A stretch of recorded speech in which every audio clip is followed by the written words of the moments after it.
رمضان آیا، رمضان آیا، رمضان آیا، رمضان آیا، رمضان آیا، رمضان آیا، رمضان آیا، رمضان آیا۔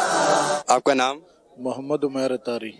عمیر بھائی آپ کہاں سے تشریف لائے ہیں؟ میں راول پنڈی سے ایک ماہ کے اعتکاف کے لیے۔ عابد علی 30 دن کے اعتکاف کے لیے۔ محمد شکیل اتاری، نیا آباد کھڈا مارکیٹ۔ سید نوشاد الحق، میں بفر زون کراچی سے۔ محمد شاہد اتاری، کراچی سے آیا ہوں۔ حکیم میاں غوث محمد نام ہے میرا، اتاری قادری ہوں میں لاہور سے۔ اللہ رکھا، کراچی سے ایک ماہ کے اعتکاف کے لیے آیا ہوں۔ عدنان، کراچی۔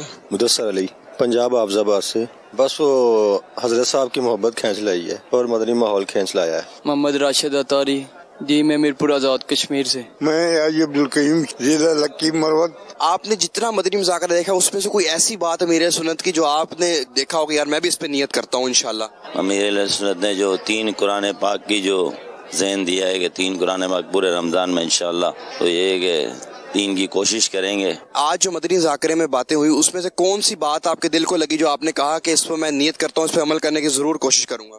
تمام باتیں ہی اچھی ہوتی ہیں، کوئی سی بھی پکڑ لیں وہ آپ کی راہ ہموار کر دے گی۔ امیر اہل سنت کی ایسی کون سی بات ہے جو دل پہ نہیں لگتی ہے، اور ان کی ہم بات سننے کے لیے یہاں پہ حاضر ہوتے ہیں، اور پورا مہینہ انشاءاللہ ہم یہیں ہوتے ہیں۔ روح کو بہت تسکین مل رہی ہے اور بہت اچھا محسوس ہو رہا ہے یہاں پہ آنے کے بعد۔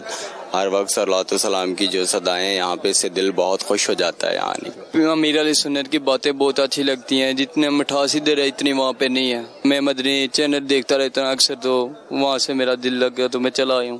ہم اعتکاف کے لیے 3-4 سال پہلے بھی آیا تھا، ابھی بھی آیا ہے۔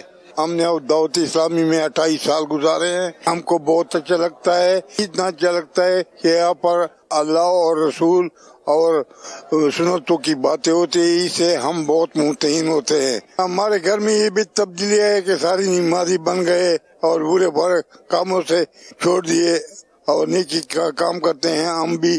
میں یہاں پہ 4 دن ہو گئے یہاں پہ آیا ہوں اور 30 دن کے اعتکاف کے لیے حاضر ہوں۔ ویسے الحمدللہ بابا جان کی زیارت کا جو ہے وہ ذہن تھا، کبھی زیارت نہیں ہوئی تھی پہلے، پھر بابا جان نے دعا سے بھی نوازا ہے۔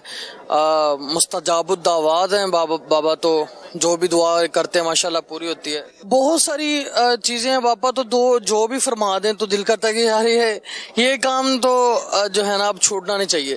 باپا نے رات کو جو لیسن دیے ہمیں، ان میں سب سے امپورٹنس یہ تھی کہ مسجد کی صفائی ستھرائی کا بڑا خیال رکھنا ہے، لڑنا نہیں آپس میں، اور اپنے آپ کو بھی خوشبودار رکھنا ہے، مسجد کو بھی خوشبودار رکھنا ہے، ایک اچھا ماحول بنا کر یعنی کہ مسجد میں رہنا ہے، اور مسجد کی کیا اہمیت ہے اور مسجد میں کس طرح رہنا چاہیے۔ بھائی یہاں امیر علی سنت کی جو ہے ایک تو زیارت ہے، پھر یہ کہ جیسی امیر علی سنت دامت برکاتہم عالیہ کا گفتار ہوتا ہے، اس سے بڑھ کر الحمدللہ عز و جل ان کا کردار ہے جو ہمیں بار بار کھینچتا ہے۔ انشاءاللہ اس فیضان مدینہ کے اعتکاف کی طرف ہمیں لے کر آتا ہے، راغب کرتا ہے۔ یعنی امیر علی سنت نے جو واقعہ بیان کیا تھا حضرت عیسیٰ علیہ السلام کے متعلق کہ آپ کو جو برا بلا بھی کہتا آپ اسے اچھے لفظوں میں یاد کیا کرتے تھے، تو انشاءاللہ یہ نصیحت اپنے پلے باندھ کے لے کے جانی کہ انشاءاللہ جو برا بلا بھی کہے تو انشاءاللہ تجھے اسے اچھے لفظوں میں یاد کرنا، کیونکہ عیسیٰ علیہ السلام نے فرمایا تھا جس کے پاس جو ہوتا ہے وہ اسے وہی عطا کرتا ہے۔ یعنی